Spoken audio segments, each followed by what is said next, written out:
Morning to all my ladies in the hormonal challenge and all the ladies in the membership as well. So welcome.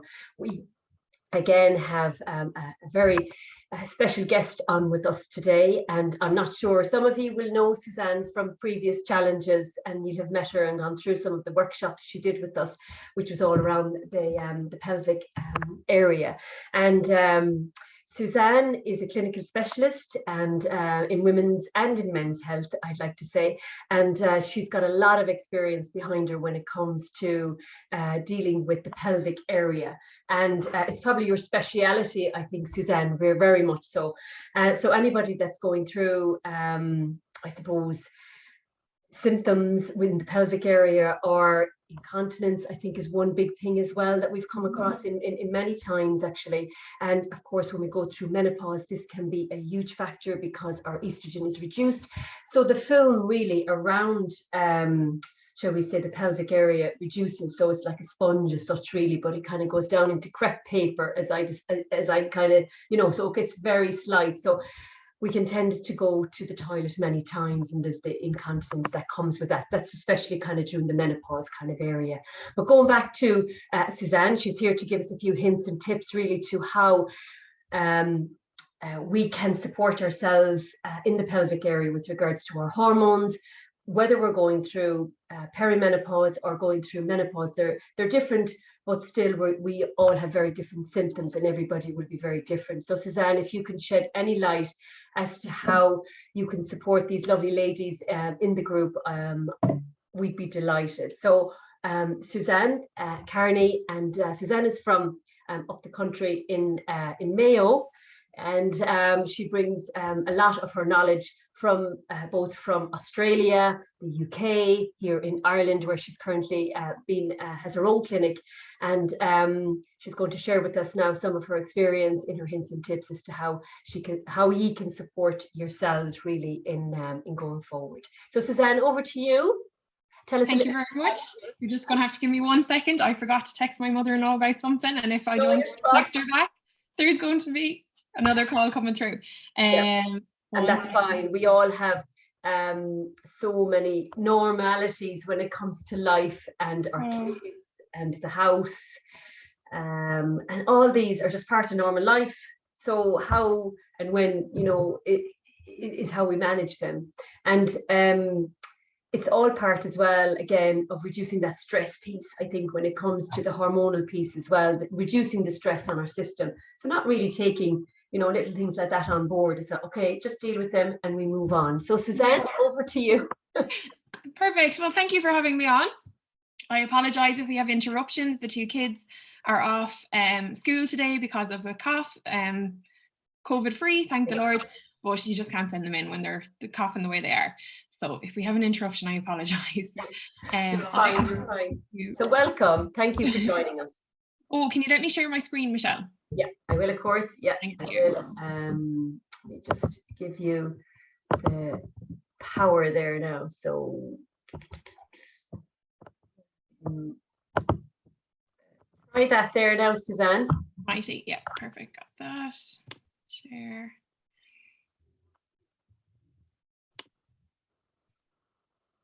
Okay, so I suppose the biggest thing I want to cover today is what is normal, because a lot of people come in and I might ask about their bladder habits and they're like, oh, it's totally normal, it's fine. But when I actually quiz them up about it, it's so far removed from normal.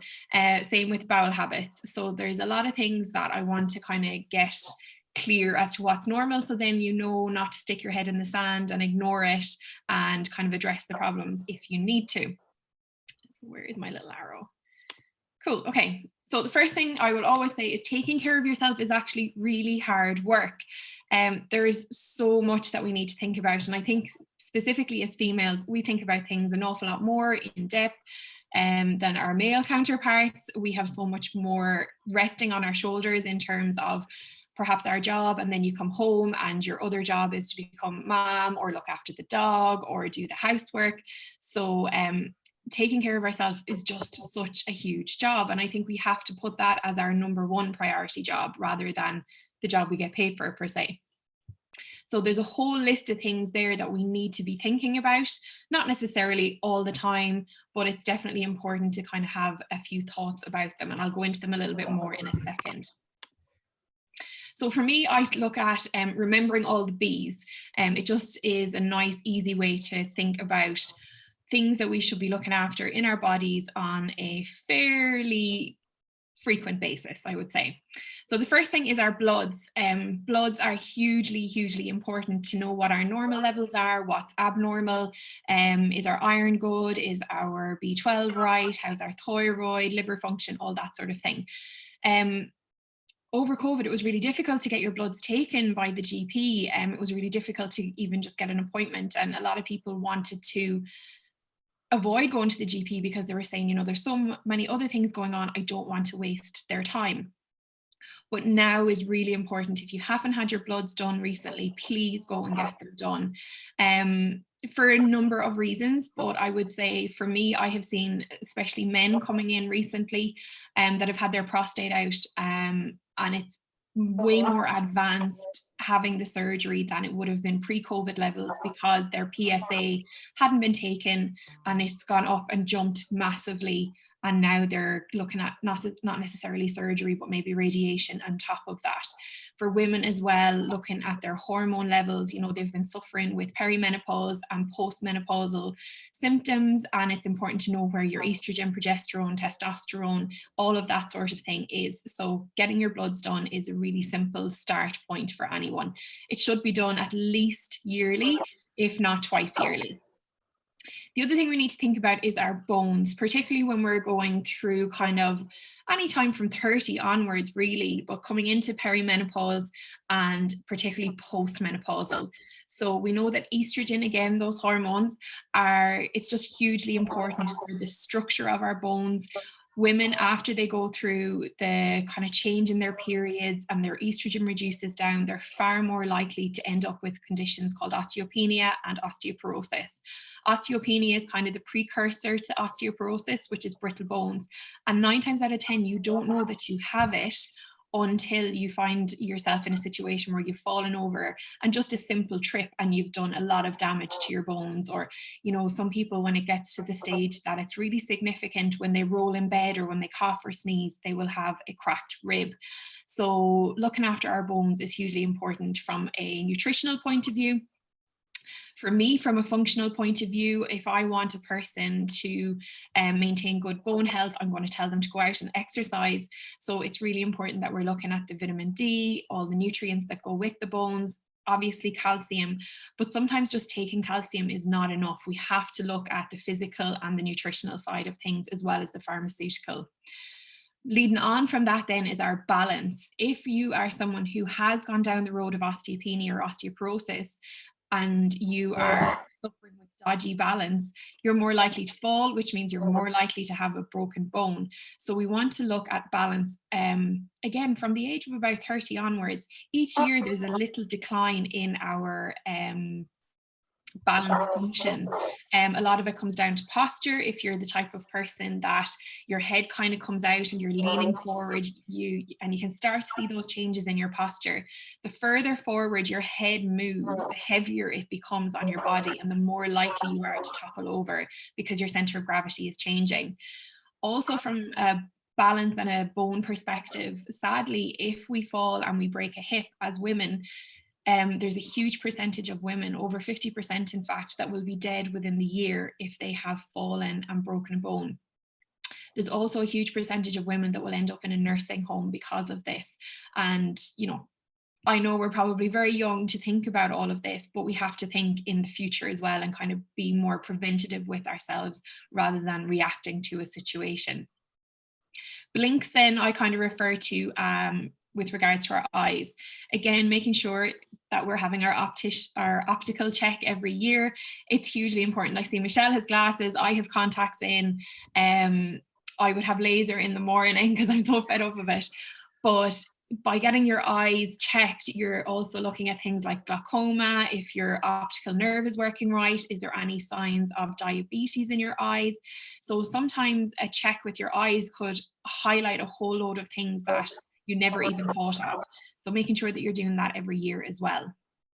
Beats then looking at your heart. How's your cardiovascular health? Hormones play a huge factor in your cardiovascular health. So it's important that we have a baseline level of fitness. And it doesn't have to mean that you're going out running marathons by any means, but you should certainly be trying to adhere to the guidelines of what is recommended for exercise.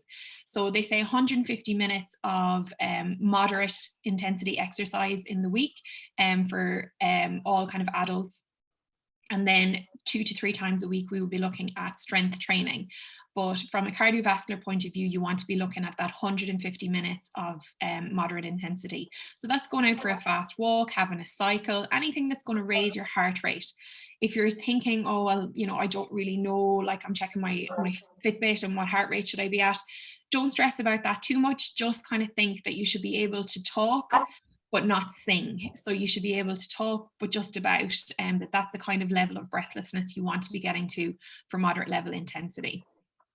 Breath then, hugely important in this day and age with COVID. The breath I'm referring to is our lung, our respiratory health. Something simple like just practicing deep breathing is hugely important. Our lungs, when we're not doing a deep breath, are not being utilized to their full capacity. Whereas when you are doing really good deep breaths, or when you are doing that moderate intensity exercise, you're recruiting more of your lung volume and you're really training your lungs to work fit for you. You know, we all know the people with COVID, they were saying the people who have asthma or have respiratory conditions, they were the ones that were getting nailed, sadly. So making sure that we are looking after our respiratory health is really, really important. If you have issues like shortness of breath, or when you go out and exercise and you get wheezy, or you feel like when you're lying down, you're not able to breathe as well, that's quite significant. And I would say make sure you speak to your GP about that. Moving on then to breast health. So, you know, it just goes without saying that we should learn to do and practice regularly our own self breast check. There's a lot of posts that go up on Instagram and Facebook. There's videos on there. I think Dr. Laura GP, if you follow her, she has a video up of how to do a breast check. And the lady, Dr. Kira, something or other, Kira Kelly, she does be on the radio. She has a video of how to do a breast check as well. And it's imperative that you try to do it every month. So they have this saying, feel on the first. So make sure just when you're in the shower or something that you really examine your breasts and that you know what they feel like when there's nothing wrong, so that if something does kind of, you know, grab your attention, you can act on it and say, well, actually that wasn't there 3 months ago, I've noticed it now. Looking at the belly as well, that's kind of from an intestinal purpose. Your hormones play a huge factor in your intestinal health, and I'm sure Michelle will cover that way more thoroughly than I would. But from my perspective, you know, women come in and they say, you know, I still look pregnant and I'm bloated and certain things don't suit me. For me, if they've had children, definitely I'm looking at the gap in their tummy muscles. Has that recuperated after they've had their babies? 9 times out of 10, it hasn't. And even if you've had your children 20 years ago, there's still exercises that we can do to try and strengthen up the area. Basically, what we're trying to do is tighten up your inner corset, like lace up that inside support structure again, so that you have that support mechanism on the inside, that there isn't an area of weakness, because sometimes that area of weakness, particularly around your belly button, can lead to an umbilical hernia, and that's something then that might require surgery. So just, you know, getting a little check done at your local physio can be a really beneficial thing, particularly if you feel like you're bloated later on in the day and you've eaten well, or if you've got ongoing back pain that's not settling with traditional back exercises. Then moving on to back, I suppose for me, that is looking at your lifting technique. Are you doing things in a correct posture? Are you spending an awful lot of time in the kind of forward flexed position, which life just puts us in at the moment, with typing, with ironing, with cleaning, with driving, with changing nappies, with everything, texting is lethal, or scrolling on the phone, because we just drop our head and we round ourselves. So that then puts a lot of pressure on our back. So making sure that you're exercising to try and actually strengthen your upper back and loosen out through your pec muscles at the front is really important for bringing everything back and down, so that you're not going to end up with that dowager's hump that you see older ladies with on the back of their neck. If you see that developing though, that is a massive sign that you could be at risk of osteopenia or osteoporosis as well. So link back to thinking about your bone health as well. Then bum, I suppose I regard bum as pelvic floor, just to keep in with all my B's. Your pelvic floor is the root of everything. I am seeing so many women coming through the doors at the moment with overactive pelvic floors.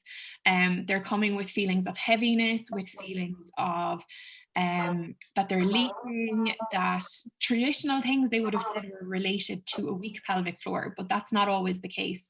But when you live through what we've just lived through, like with COVID,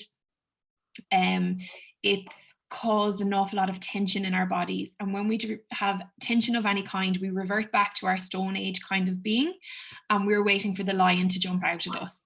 Our fight or flight is running on like 1,000,000%, and our cortisol levels are going through the roof.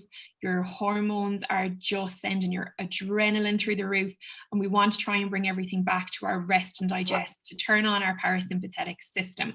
So I have a little bit more information about that now. We'll cover the bladder and bowel a little bit more as well. Okay, so we'll move on. Oh, there we go. We'll move on to the bladder, because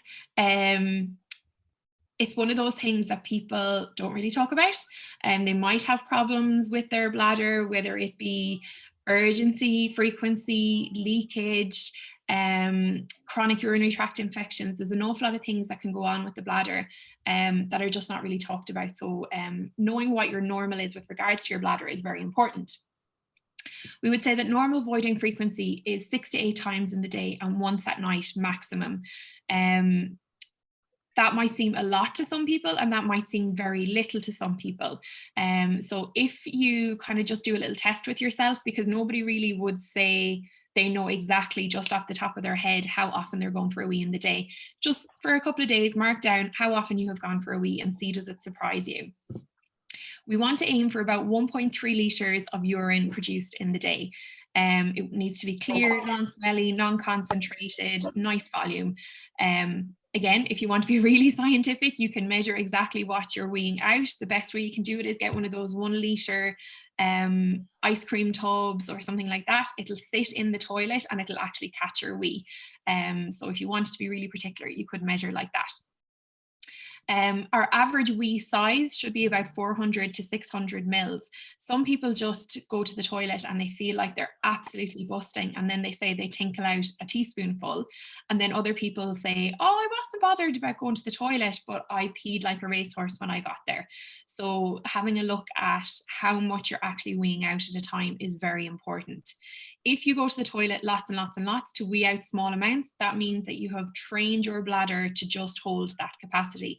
It doesn't mean, and I hear this so often, I've always had a weak bladder, I've always had a small bladder capacity. It's not like that. Our bladder can learn to stretch. We don't want it to stretch too much though. So anything more than a litre we regard as an overstretch injury to our bladders. So that's the other side of the coin. Nurses, teachers, people who can't go to the toilet too often, they tend to say, oh, I can hold on all day. I probably only go for a wee twice a day, and they might be drinking 4 litres of fluid.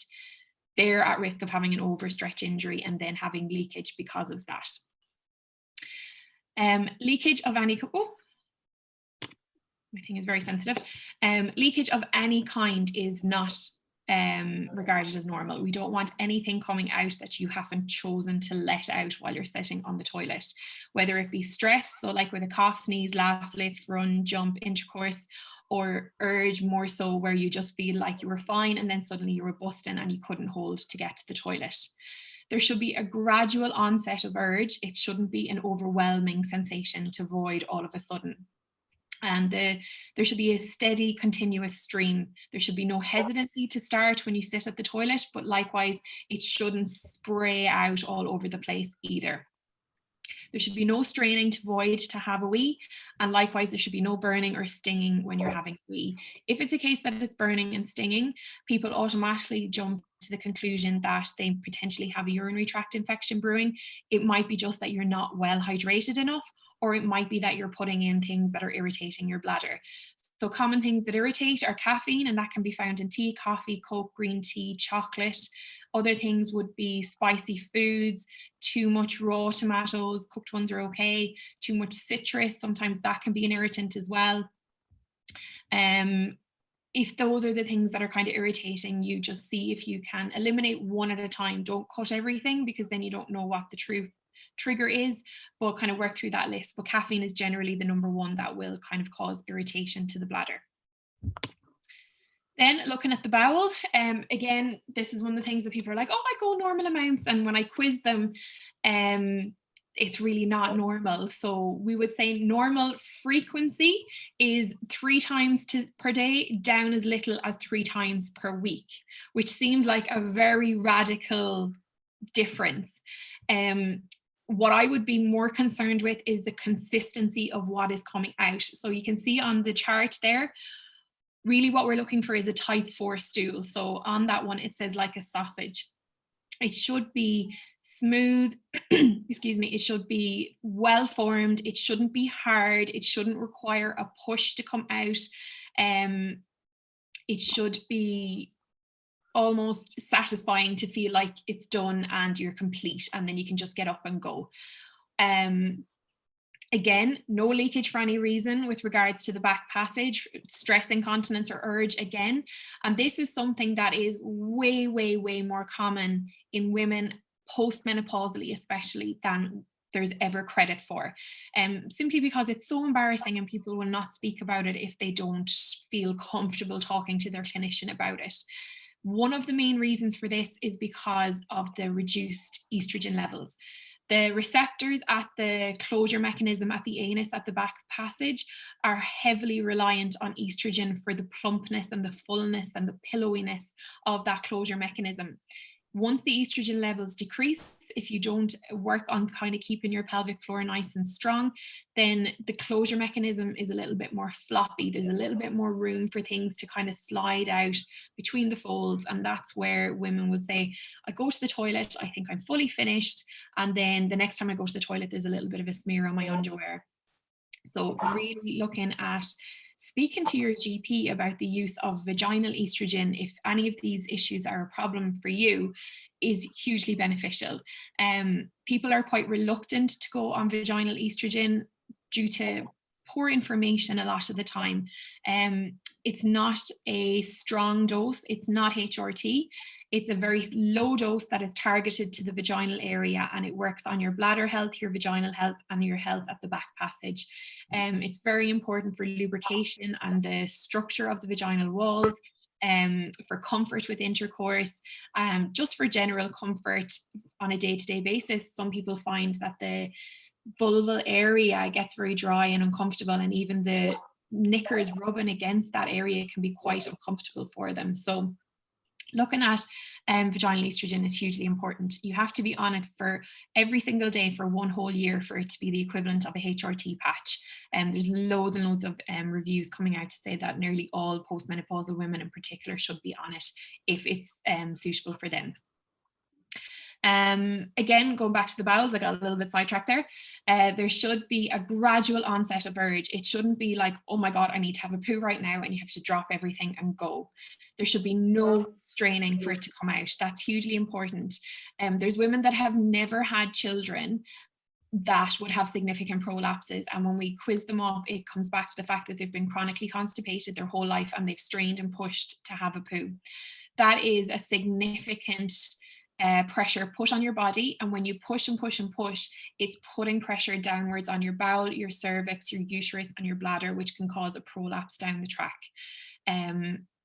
There should be no pain or bleeding with a bowel movement either. If there is any bleeding whatsoever, that is a red flag. You need to go and get that checked out with your GP. 9 times out of 10 it's hemorrhoids. It's nothing too serious, although they can hurt and annoy you to the high heavens. But any kind of bleeding that's unrelated to hemorrhoids is possibly a sign of bowel cancer, so you need to get that checked out. It's very important as well that you use the correct position and breathing pattern on the toilet. So you can see in my little picture here, the lady is sitting with a nice straight back. She has her knees up on a footstool to bring her knees up higher than her hips, and it puts her into a more squat-like position. If we lived in Africa, we would be going to have a bowel movement in the hole in the ground. If you think back to, say, when your son or daughter or niece or nephew or something was being potty trained, the potty puts the child's bum low to the ground, and then it brings the knees up higher than the hips to make them be in a squat-like position. Biologically, it is the best position for us to have a bowel movement, and it reduces the need for straining. If it is a case though that you feel like you are constipated, because I know it's easier said than done to sort out constipation, doing some breathing techniques really, really helps. So rather than straining and kind of pulling in your tummy, doing what we call the moo poo, so actually going moo will actually push your tummy out and relax the back passage. Or obviously that might not be feasible in like your office environment. Having a straw with you can make the world of difference. So just putting the straw in your mouth and blowing hard down through the straw will replicate that sound, and it'll help you actually have a better elimination. Then pelvis and pelvic floor. It's hugely, hugely important. It's the foundation of everything. It has a lot of functions. So it has sphincteric control to avoid leakage. It has a sexual function. It has a structural function. It's like the scaffolding that keeps everything up with regards to your uterus, bladder, and bowel. It is just so important, but a lot of people automatically think that the pelvic floor is weak, particularly if the person has gone through childbirth, but that's not necessarily the case. You can have an overactive pelvic floor as well, which is where it is essentially switched on or partly switched on all the time, and it just doesn't know how to release and let go. That could be quite prevalent in people with coccyx pain or people who have pain with intercourse. But there are people who will experience leakage with an overactive pelvic floor as well. So they're the type of people that really, for me as a women's health physio and my colleagues, we would love to get you through the door, because for you, doing Kegels or doing pelvic floor squeezes is the worst thing you could possibly do. We need to train you to let go of your pelvic floor before we say tighten and tighten and tighten and tighten and tighten, because you'll get to the end of that tighten and then be stuck. So you want to be able to contract and relax your pelvic floor easily with no abdominal or glute use. When I get people on the bed and I pop them on the ultrasound and I show them their pelvic floor moving and compare it to what they think a pelvic floor exercise is, it's vastly different. A lot of the time the person is like lifting up their shoulders, they're pulling in their tummy, they're squeezing their bum cheeks, and they're literally doing like a little pulse up and down. I should not see any real movement in the body when the person is doing their pelvic floor exercises. It's a really subtle movement. It's like you're just gently trying to stop the flow of urine at the front and then relax down. It's really subtle, right down in between your legs. With the pelvic floor as well and the pelvis, there should be no pelvic pain or coccyx pain. Intercourse should be pain-free, and smear tests should be pain-free as well. If they're not, that is highly indicative of an overactive pelvic floor. And we don't want any heaviness or bulging of pelvic organs. That indicates a prolapse, and it can be the bladder, bowel, or uterus. A lot of people come and they say, I've had a smear, the doctor said I should go to you because I need to strengthen up my pelvic floor because I've got a prolapse. And when I tell them it's their bladder or their bowel rather than their uterus, they're actually quite shocked a lot of the time. Automatically, a prolapse is kind of thought of as being a uterine prolapse, but that is not always the case. If you choose to use tampons as well, they should be comfortable. If they're not, then we need to figure out the reason why. Is it a tight pelvic floor? Is it that the organs are dropping down a little bit, kind of hampering the position of the tampon? There should be no leakage for any reason whatsoever, stress or urge. There should be no straining to void for a wee or a poo, and there should be no abnormal bleeding for any area, whether it be through the urinary tract, through the vagina, or through the back passage. Bleeding after sex is regarded as a red flag. bleeding after you have gone through that 12-month period of not having a period and you've gone through your menopause. If it's a case that you have a random bleed, then that is a red flag. You need to get that checked out straight away. It can be a hormonal link. I have noticed personally, and my colleagues would say so as well, we've been chatting about it, people who have had their COVID vaccine or have had COVID itself has played a weird role in how people's periods have been recently. There's people who possibly thought they had gone through menopause and had a random bleed after they've had COVID. There's no evidence for it yet, just simply because it's not been studied thoroughly enough yet, but there is, anecdotally, we're noticing it. So just if there is a random bleed, make sure that you get that checked out with your doctor or your gynae as well. And then this is what we're looking at, as well as the breast check every month. I recommend that you do a vulvar check every month as well. You need to know what your normal looks like, and it's something that women possibly have never looked at. But I say, get your mirror out and be brave. It's, you know, it's a part of your body. It is a huge part of a lot of functions within your body, and it's important to know what we're looking at. Particularly because, you know, by the time a prolapse becomes noticeable and bothersome for you, it's fairly advanced. So if you can kind of have a little check and look and see, oh, there's actually something kind of blocking my way there, you know, it's not bothering you, but you can see something's not quite right, going to your GP or booking in with your local women's health physio means that we can teach you the pelvic floor exercises, really kind of look at strategies to help minimize the prolapse dropping down a bit further. So you can see the picture on the left, it says vaginal anatomy without prolapse. When you open up through the lips of the labia, what you're looking for on the outside is that everything is a nice, pink, healthy, lubricated color. If the vaginal lips look a little bit whiter or very pale pink, to me, that's an indication that you're reducing your estrogen levels, particularly for postmenopausal. Or if you feel like the vaginal opening was once bigger and it's now getting smaller, that's an indication of vaginal atrophy. Two very good reasons to be on vaginal estrogen. So definitely making sure that you're getting that checked out, particularly if you've gone past the age where you would be routinely having a smear test, and you know, nobody has kind of looked at that area for a little while. Also, if the skin looks very dry and delicate or flaky, there's a lot of skin conditions that can be just associated with the vulvar area, that a vulvar dermatologist can help you out with. So looking a little bit further in, you should just basically see a fairly dark black tunnel. If you see something like the other picture though, so a cystocele is basically a bladder prolapse. If you see something with little ridges on it, kind of peeping out at you, or coming down or blocking your view up the vaginal tunnel, then that is an indication that perhaps you have a bladder prolapse. If you see something coming down and it's like a little ring with a dot in it, and it feels like the tip of your nose, if you were to feel it, that's more like a cervix or a uterine prolapse popping down. And then if you look and you do a little strain, like try and strain like you're trying to have a bowel movement, and you notice the bottom, like the back wall of the vagina trying to kind of push out a little bit, that's more indication of a rectal prolapse. Or you could look and just be like, I have no idea what I'm looking at here. I've never looked at this before. I haven't a clue. Definitely just go and speak to your GP and be like, can you just check that this is all okay? A lot of the time, if you have a male GP, that might be a tricky scenario to be in, because they are very much trying to step away from that sort of stuff, because for legal reasons a lot of the time, sadly, but 9 times out of 10, all of their practice nurses will be really well versed in all of this, so they'll be able to give you the yay or nay on what's going on, or kind of refer you on to women's health or to gynae as needs be. The other thing I would say though, in relation to doing a regular vulvar check for yourself, is very important to look for areas of redness, skin changes, any kind of blistering or ulceration. Have you any kind of rashes going on?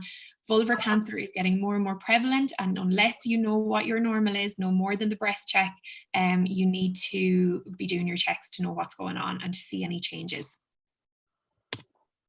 So please, please, please do not stick your head in the sand. If you have any worries or any doubts and you're like, oh, Jesus, I don't know about this, just speak to somebody who knows. Do not rely on Dr. Google, because I guarantee you the first thing that'll come up are images that will horrify you and terrify you. just go and speak to your local women's health physio, your doctor, your nurse, anyone. But do not rely on Dr. Google, because the information there is dodgy, to say the least, for a lot of things. If you want details of someone who's kind of close to where you are, just send me a message, and I'll more than be delighted to kind of refer you on to my colleagues. So one of the best pieces of homework I will give you is to breathe. It has huge benefits. You can see the whole list of them there. I'm not going to go through all of them because it'll just take up too much time. You can read it. But if there was ever anything that you could do to improve your health, your hormonal health, your pelvic health, your respiratory, everything, is learn to take some really, really good deep breaths. Download an app on your phone that has a meditation or a mindfulness that encourages deep breathing. It'll guide you through it. Don't worry if you feel like your mind has drifted off and you've kind of lost track of what you're doing. Just bring your mind back to it when it kind of clicks with you. It's just something we should practice every day, no more than getting out into the sun and getting a bit of vitamin D. Taking time to look after ourselves and our breath is hugely important. The last thing that stops the day we die is our breath. So we have got to keep it going until the very, very, very end. And then just some essential dates for your diary. There is times and ages when we get certain things done. So cervical smear wise, if you're between the age of 25 and 29, it should be done every 3 years. And then if you're between 30 and 65, it's every 5 years. There has been changes due to the HPV changes that they kind of look for that. And if there's no HPV, then they say you're okay for 5 years. A DEXA scan then is ASAP if you suspect osteoporosis. Like if there's any kind of dodgy breaking of a bone, anything at all, it doesn't mean that you have to be postmenopausal to have a DEXA scan. People who have celiac disease, they're way more likely to have osteoporosis, or people who have been on long-term steroids. That can affect the density of your bones. So make sure that you get a DEXA scan. It's not expensive. It's about €100, I think, and they're quite easily sourced locally. And then if you have osteoporosis confirmed, it's 1 to 2 yearly after that. A lot of the time the GP is like, no, you're grand. Do not settle for that. You want to know what's going on. And then we say every 2 to 5 years after you've gone through menopause as just a basic standard. Mammogram then is between the ages of 50 and 69, and it should be every 2 years. Generally, you get called for it. If you find a lump or something that you're not happy with under the age of 50, oftentimes you're sent for an ultrasound. And the reason for that is the breast tissue is more dense the younger you are. So it's actually harder for the mammogram technology to image through the breast when you're younger. So that's why it's not done until 50. But making sure that you are picking that up early is a huge, huge benefit to you. Bowel check then is where they post out the little swabs into the post. You do your test at home, send it off. That's between the age of 60 and 69. It's every 2 years. And I am overwhelmed by the amount of people that have bowel cancer has been picked up on that test in the last while. It's phenomenal. So definitely make sure that you, if you're in that age category or you've got parents in that age category, that you encourage them to do it. A lot of people are put off by the idea of doing a swab. But look, it could save your life at the end of the day. Bloods, I've said annually, and then your home breast and vulvar check should be done every month. And I think that is it. Yes. God, Suzanne, that was great. So much information. Oh my God. And great that it's recorded as well, because people can go back over the areas that really kind of resonate with them.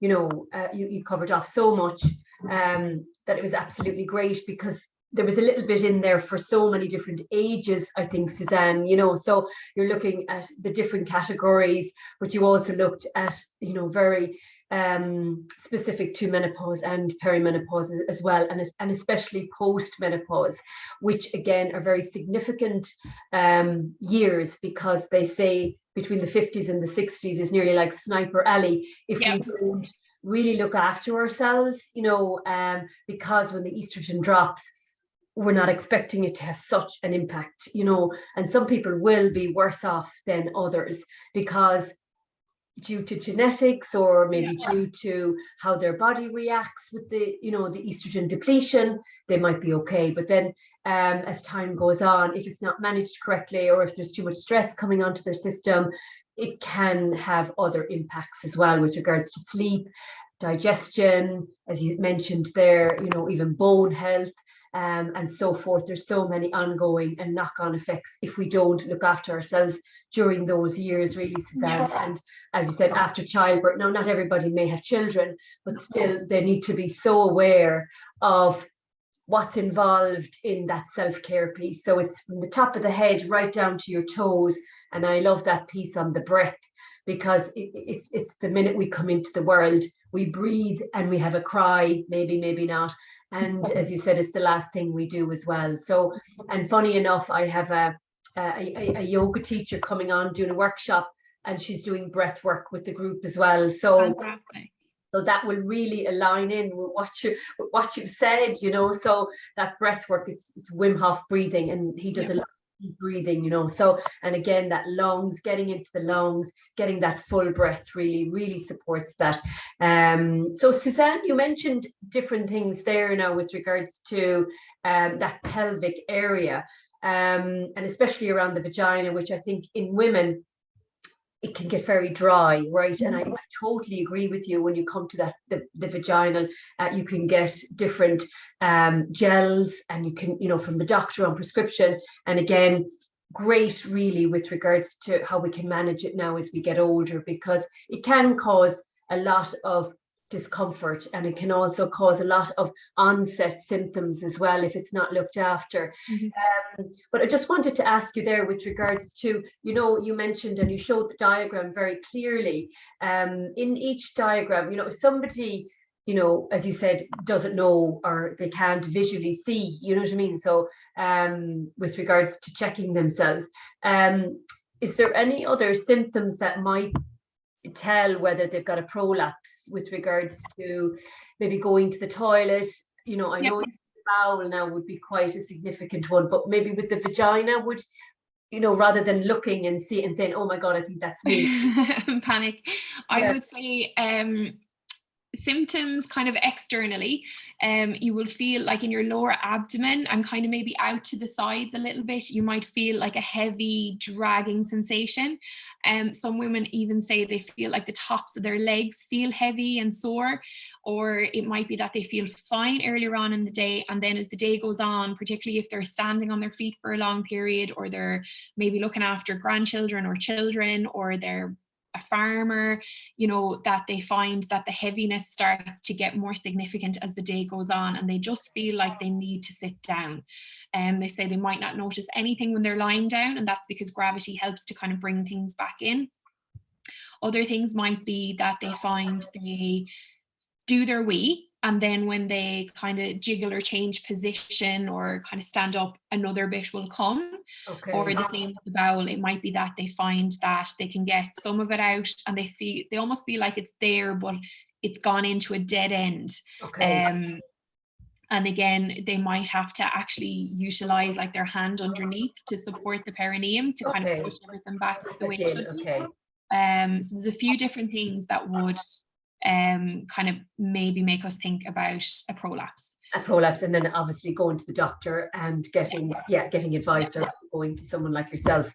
And again, you know, so Suzanne's details will be on the group anyway, so you can always contact her for more information, or just as you said, get a person that's locally close to you with regards to how these exercises can be done. And Suzanne has gone through that with various many women, I'm sure, over the last number of years, with regards to feeling comfortable about going to somebody that you can trust, number one, which has a huge factor.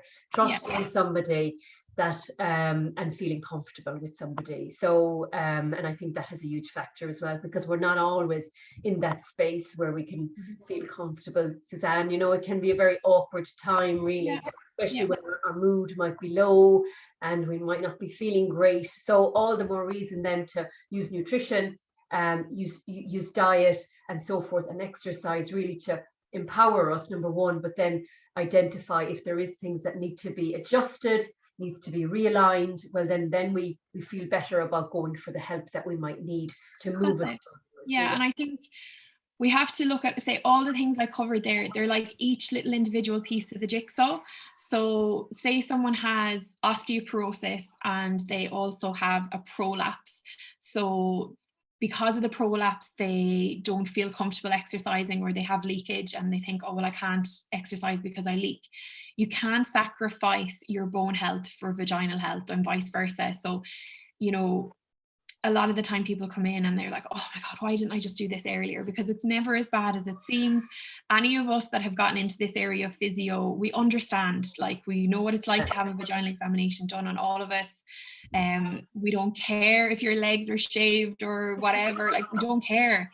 And oftentimes people will message me and say, look, I've just got my period and I have my appointment tomorrow. Is that okay?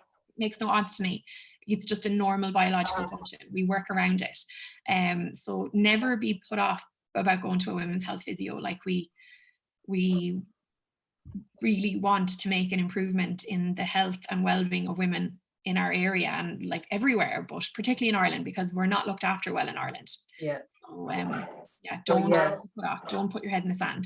Yeah, no, and I agree with that. So thanks so much for coming on today. It's been great, and I'm sure the ladies in the group will definitely have great many takeaways to take away from what you shared with us today. And as I said, Suzanne's details will be there, just if you need to get in contact with for whatever reason that you might think might need at this moment, but maybe down the road as well, or you might know somebody that might be going through a struggle at the moment that might need Suzanne's advice as well.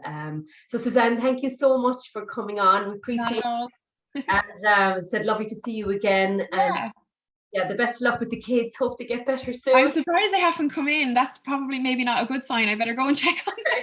But listen, thanks a million for all your time. Really appreciate it. And hopefully I'll see you soon again. Take care. Bye. Bye.